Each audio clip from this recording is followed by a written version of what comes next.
This is HOA debrief. It started with a parking warning and ended with a tow truck ambush. Welcome. Settle in, because this one escalates fast.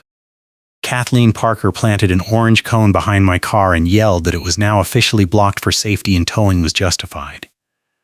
Your file says repeat offender, she said, jabbing a clipboard toward my windshield. I work as a municipal code researcher in Frederick, Maryland, which means I read ordinances for fun, and I could already see 3 violations in her procedure before she finished her first sentence. The cones sat in a puddle with fresh scuff marks from the wheel lift arm of the tow truck idling 20 feet away. She wore a gray windbreaker with the hood up, a lanyard loaded with vendor fobs and a gate fob swinging from her neck, and a gray bucket hat pulled low. I had my brown polo shirt collar turned up and my hoodie strings pulled tight against the damp air. This was the Whispering Pines Parking Compliance Association, a place where gray areas equal HOA power grabs, and Kathleen ran the Rules Enforcement Committee like a personal empire. My car was parked perfectly inside the lines. I had checked twice that morning. The lines were fresh, still bright white against the asphalt, and my tires were centered in the space. Kathleen stood with one hand on her hip and the other waving a tow invoice packet like a weapon. The packet had no readable text, just a logo and some boxes, but she treated it like a court summons. Behind her, the tow driver leaned against his truck with his arms crossed, clearly uncomfortable. He kept glancing at the cone, then at my car, then back at Kathleen. She stepped closer. Close enough that I could see the vendor fobs on her lanyard. One for the tow company, one for the gate, one for the lot scanner. The lot was drying out after a short storm, puddles everywhere, and the tools scattered near the curb suggested someone had been working on the line striping recently. That was the trap. She claimed the lines were repainted wrong, so I was still in violation even though my car was perfectly centered. It was absurd.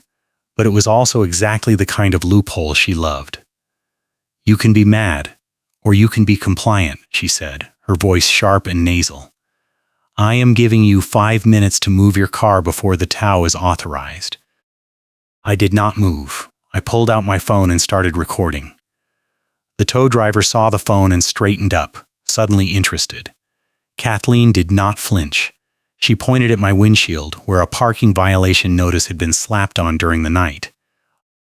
The notice was printed on bright orange paper with a deadline that made no sense. 8:00 a.m. this morning. Except it was now 8:47 a.m. and the notice was dated yesterday.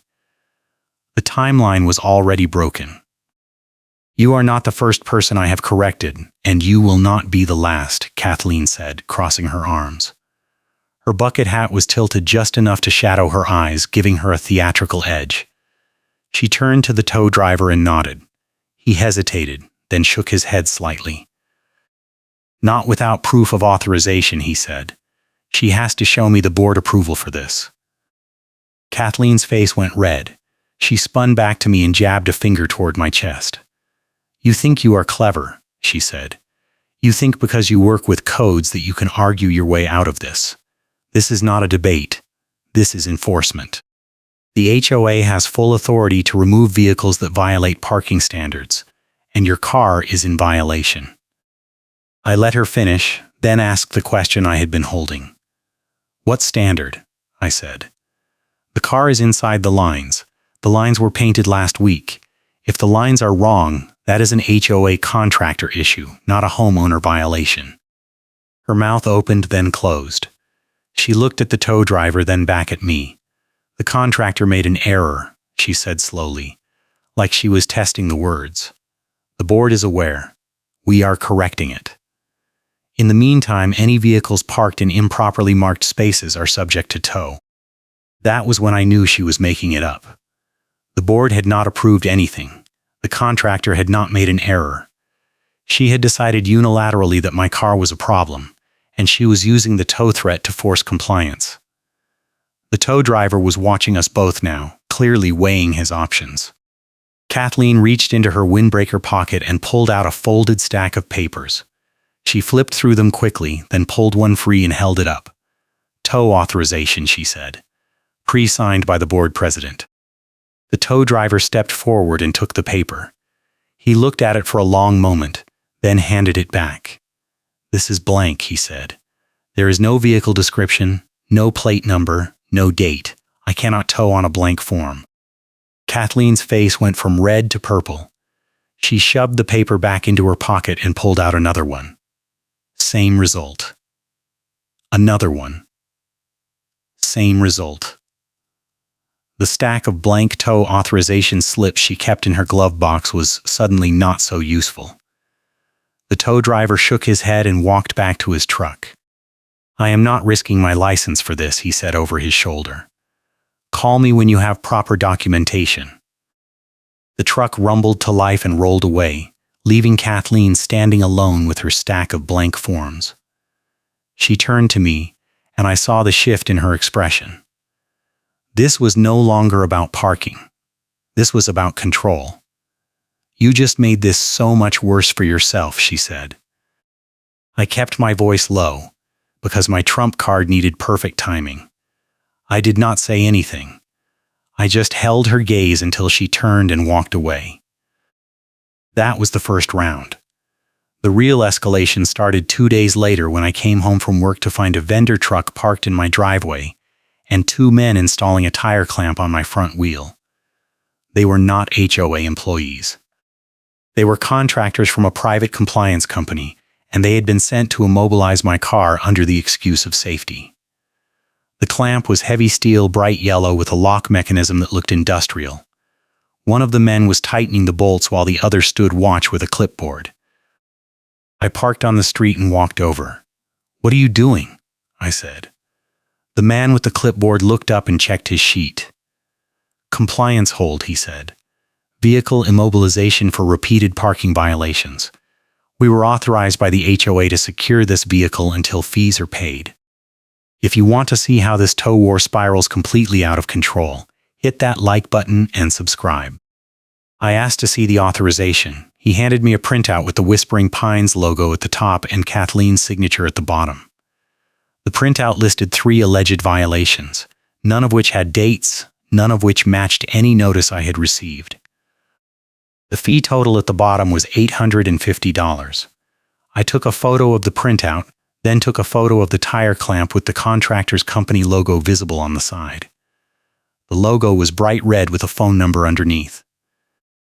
I called the number. A woman answered on the second ring. I explained the situation calmly. My car was being clamped without proper notice. The authorization was signed by someone who was not the board president, and the fees listed did not match any violation I had received in writing. The woman put me on hold. When she came back, her tone had changed. "We are pulling the crew now," she said. "There was a miscommunication. The clamp will be removed within the hour." The contractors left without a word. The clamp stayed on my wheel for another 40 minutes, then a different truck arrived and removed it. No apology, no explanation, just a quick unlock and they were gone. I went inside and pulled up the HOA bylaws on my laptop. Section 12 was parking enforcement. Section 12.4 was towing and immobilization. The section required written notice, a board vote, and a 7-day appeal window. None of that had happened. I started building a file. I printed the photos, the printout, the timeline. I pulled the security camera footage from my front door, which showed the exact time the contractors arrived and the exact time they left. The footage also showed something else. Kathleen had been parked across the street the entire time, watching from her car. She left 30 seconds after the clamp was removed. The next morning, I found another notice on my windshield. This one was different. It was not orange. It was white with red borders, and it had the word urgent printed at the top in bold letters. The notice stated that street parking was being re-signed and repainted starting Monday, which was 4 days away, and any vehicles parked on the street during the work hours would be towed immediately. The work hours were listed as 600 a.m. to 600 p.m., which meant I would have to move my car before I left for work and keep it off the street all day. The problem was that the HOA did not own the street. The street was public, maintained by the city, and the city had not announced any repaving or restriping. I checked the city website. Nothing. I called the Public Works Department. They had no scheduled work in my neighborhood for the next 2 months. The notice was fake. I took a photo of the notice and forwarded it to the city. Then I forwarded it to the HOA management company with a question: who authorized this? The management company responded within an hour. They had not authorized it. They had no record of any street work. They were investigating. That afternoon, Kathleen showed up at my door. She did not knock. She rang the doorbell 3 times in quick succession, then pounded on the door with her fist. I opened the door and she shoved another printout into my hand. "This is your final warning," she said. "You have been flagged for non-compliance with guest parking rules. Your guest pass privileges are suspended pending a hearing." I did not have any guests. I had not used a guest pass in months. I told her that. She smiled, a thin, cold smile. "Irrelevant," she said. "The suspension is procedural. You can appeal at the next board meeting, which is in 3 weeks. 3 weeks. That was the trap. Street parking was about to be banned under a fake notice, guest parking was suspended, and my driveway was the only option left. Except my driveway was also under threat because of the alleged violations.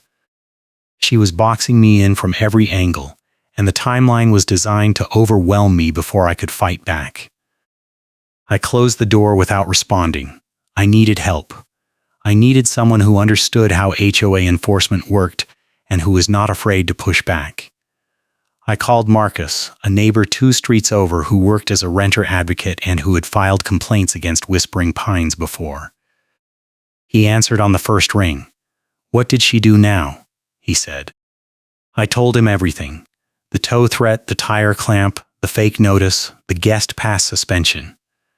He listened without interrupting, then laughed. "She is spiraling," he said. "This is panic behavior. She knows someone is coming for her, so she is throwing everything at the wall to see what sticks. You need to file a formal complaint with the management company and the state HOA office. I can help you draft it." We met that evening at a coffee shop near the edge of the neighborhood. Marcus brought a laptop and a folder full of complaint templates.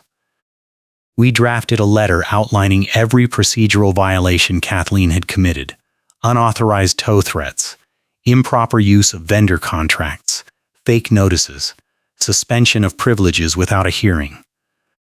The letter demanded a full audit of the parking enforcement process and a suspension of all pending actions until the audit was complete.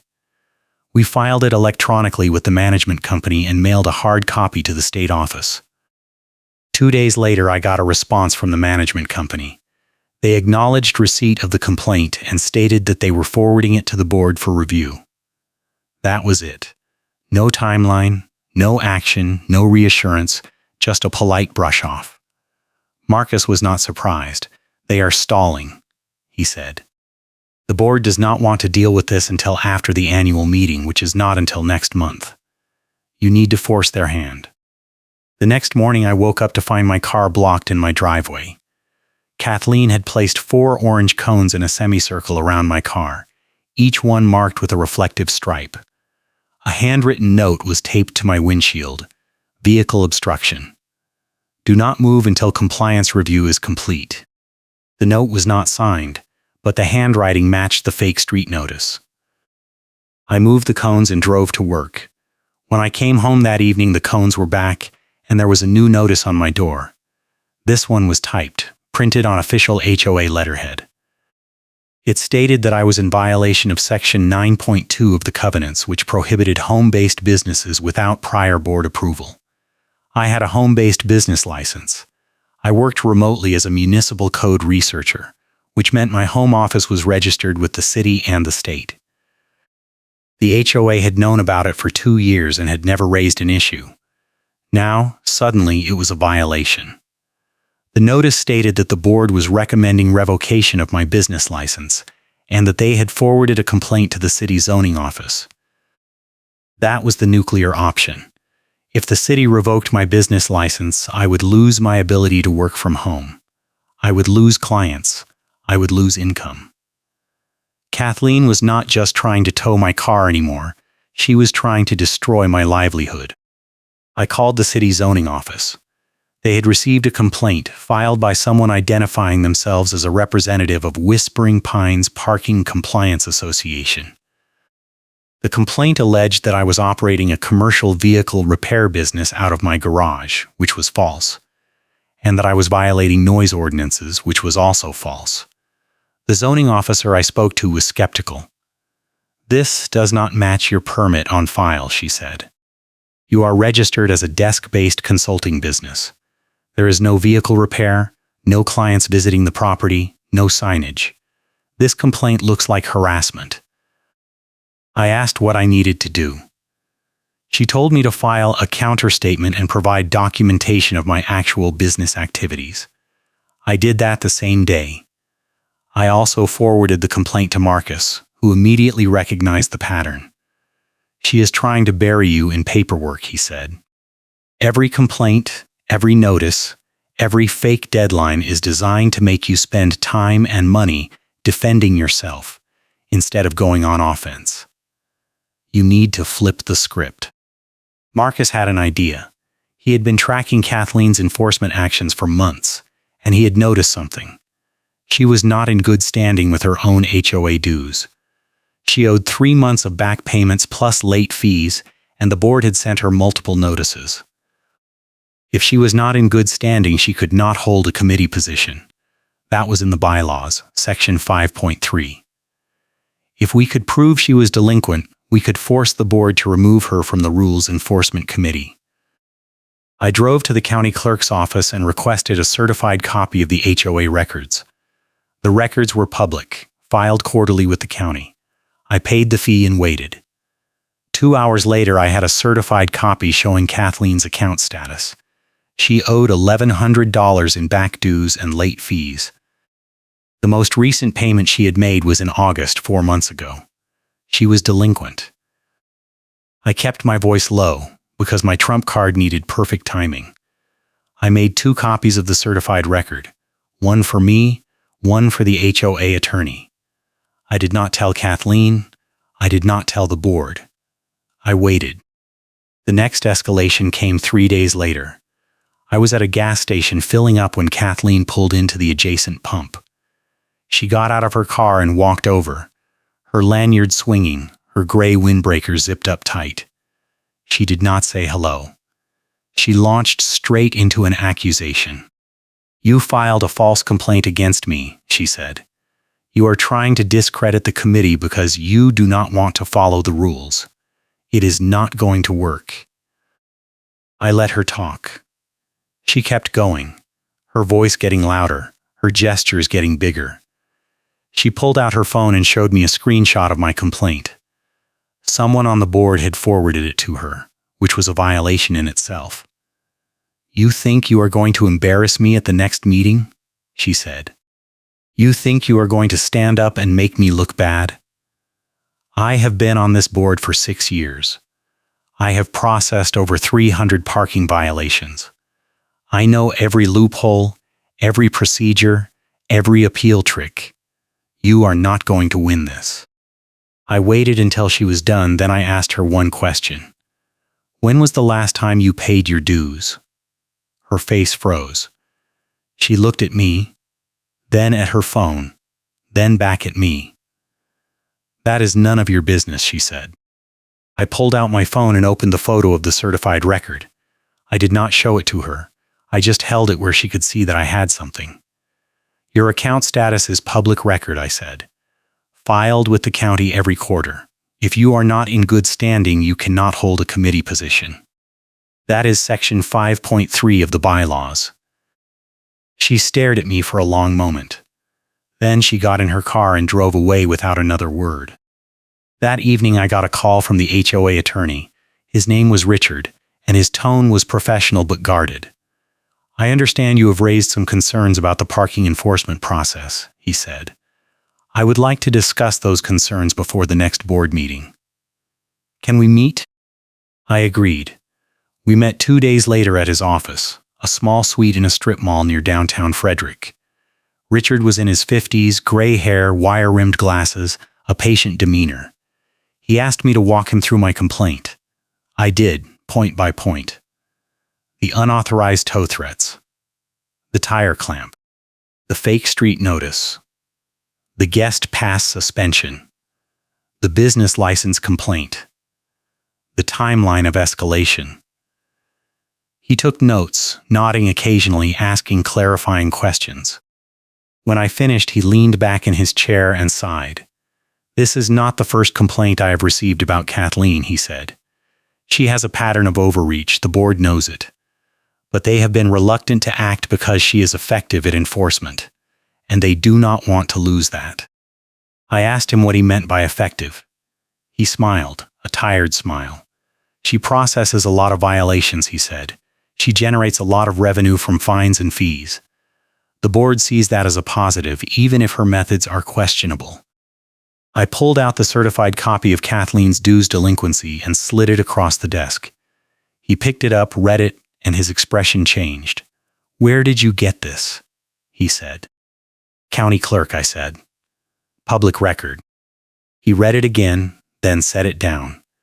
"If this is accurate, she should not be serving on the committee," he said. Section 5.3 is clear. Members must be in good standing to hold appointed positions. I slid the second copy across the desk. "This one is for you," I said. "So the legal risk is obvious." Richard looked at the copy, then at me. He did not say anything for a long moment. Then he nodded. "I will bring this to the board president tonight," he said. "Thank you for bringing it to my attention." I left his office feeling lighter than I had in weeks. The trump card was deployed. The legal risk was documented. The board had no choice but to act. The next morning, I got an email from the management company. The subject line was parking enforcement suspension. The email stated that all pending parking violations and enforcement actions were suspended pending an internal audit of the compliance process. All fines, fees, and immobilization orders were on hold. The email did not mention Kathleen by name, but it did not have to. Everyone in the neighborhood knew what had happened. 2 days later, Kathleen was removed from the Rules Enforcement Committee. The board president sent a letter to all homeowners stating that the committee was being restructured and that new members would be appointed after the audit was complete. Kathleen's name was conspicuously absent from the new committee roster. But Kathleen was not done. 3 days after her removal, I came home to find a permit scanner sitting on my front porch. It was a handheld device, the kind used by parking enforcement officers to scan license plates and check permits. There was a note taped to it. "You wanted transparency. Here is transparency." The note was not signed, but I knew who it was from. I picked up the scanner and turned it on. It beeped, then displayed a list of saved scans. My plate was on the list along with dozens of others from the neighborhood. Each scan had a timestamp and a location. Kathleen had been scanning cars for months, logging every movement, every parking event, every guest visit. The data was being stored in a private database, not the HOA system. She had been running her own shadow enforcement operation. I forwarded the scanner to Richard with a note, "Found this on my porch. Thought you should see it." He called me 2 hours later. "This is a problem," he said. "If she has been collecting data outside the official system, that is a privacy violation. We need to notify the board immediately." The board held an emergency meeting that evening. Marcus attended with me. The meeting was tense. The board president opened by acknowledging the audit and the suspension of enforcement actions. Then Richard stood up and explained the scanner situation.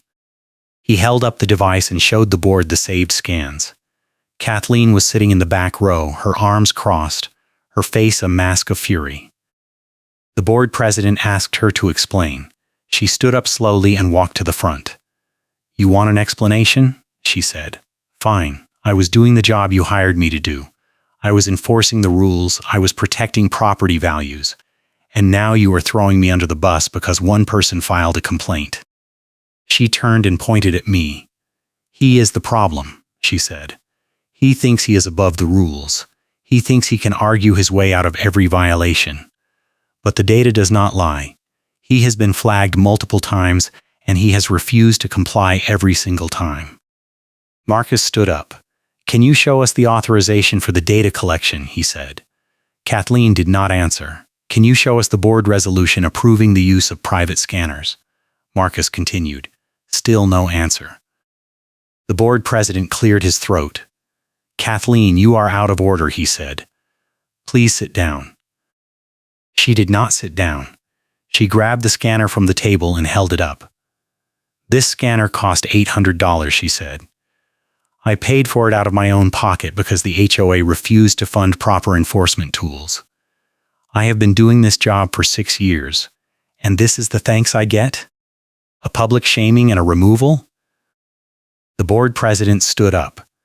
"Kathleen, you are dismissed from this meeting," he said. "We will continue the discussion without you." She threw the scanner on the table and walked out, slamming the door behind her. The room was silent for a moment.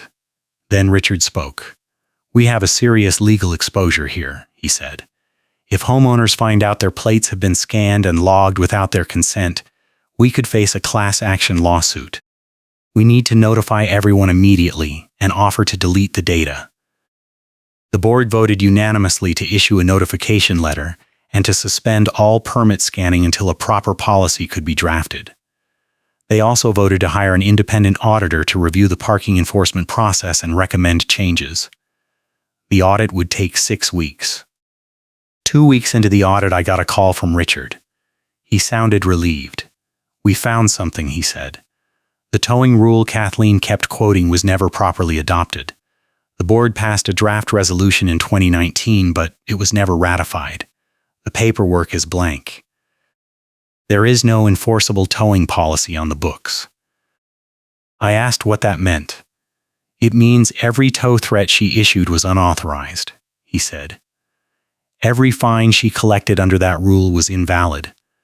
We are going to have to refund them." The refund process took another month. The HOA issued checks to 47 homeowners, totaling over $30,000. Kathleen was required to sign a retraction letter stating that her enforcement actions had exceeded her authority and that she would no longer serve in any official capacity with the association. The letter was posted on the HOA website and mailed to every homeowner. But the real payoff came a week later. I got an email from an insurance consultant the board had hired to review liability risks. The consultant had identified a major issue: the HOA's use of unauthorized tow vendors and improper enforcement procedures had created an insurance risk warning that made the board panic. The association's liability policy had a clause excluding coverage for actions taken outside approved procedures. If a homeowner sued over an improper tow or a privacy violation, the board members could be personally liable. The board president called an emergency meeting and announced that the parking enforcement process was being completely overhauled. All vendor contracts were being reviewed, all committee appointments were being rescreened, all enforcement actions required written board approval before execution. Kathleen's shadow operation had triggered a compliance process audit and cleanup that the board could not ignore. The final twist came during the showdown at the tow yard. I had driven there to pick up my refund check, and Kathleen was already there arguing with the tow yard manager through the office window. She was demanding a copy of the authorization paperwork for every tow she had ordered, and the manager was refusing. "We do not keep those records past 90 days, he said. "If you want older records, you need a subpoena." Kathleen slammed her hand on the counter. "I authorized those tows," she said. "I signed the forms. I need proof that I acted properly." The manager shook his head. "You signed blank forms," he said. "Half of them did not even have vehicle descriptions. We stopped accepting your authorizations 2 months ago because our insurance company flagged them as high risk. You want proof? The proof is that we refused to work with you." I stepped up to the window after she left. I picked up my check, then asked the manager one question.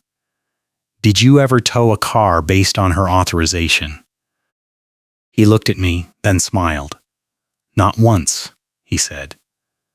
We logged them, but we never executed. Too much liability. That was the moment I knew it was over. Every threat, every notice, every tow warning had been a bluff. Kathleen had been running an enforcement operation with no actual power, and the vendors had known it the whole time. I drove home and filed one last document, a formal request for the HOA to adopt a transparent, board-approved parking policy with clear procedures and homeowner protections. Marcus co-signed it, along with 12 other homeowners. The board approved it at the next meeting, unanimously. Kathleen resigned from the HOA entirely 2 weeks later. She sold her house and moved out of Whispering Pines within a month. The new parking policy went into effect the day she left. No more blank authorization slips, no more shadow scanners, no more ambush towing. Just clear rules, written notice, and a 7-day appeal window. The compliance process audit cleaned up years of enforcement abuse. The board implemented new checks and balances. The HOA attorney withdrew from the case mid-crisis, put it in writing, and the board had to answer homeowners with no cover. Kathleen was forced to retract her claim in writing. The funny karma moment came when the tow driver hesitated and refused to execute her authorization because she could not produce proper paperwork. She insisted the tow was authorized, and he walked away, leaving her standing in the rain with a stack of blank forms and no power left. I still live in Whispering Pines. My car still parks in the same spot. The lines are still white and straight. The HOA still sends notices, but now they follow the rules. Marcus and I meet for coffee once a month to laugh about it. Kathleen never came back. I hope your notices stay non-existent.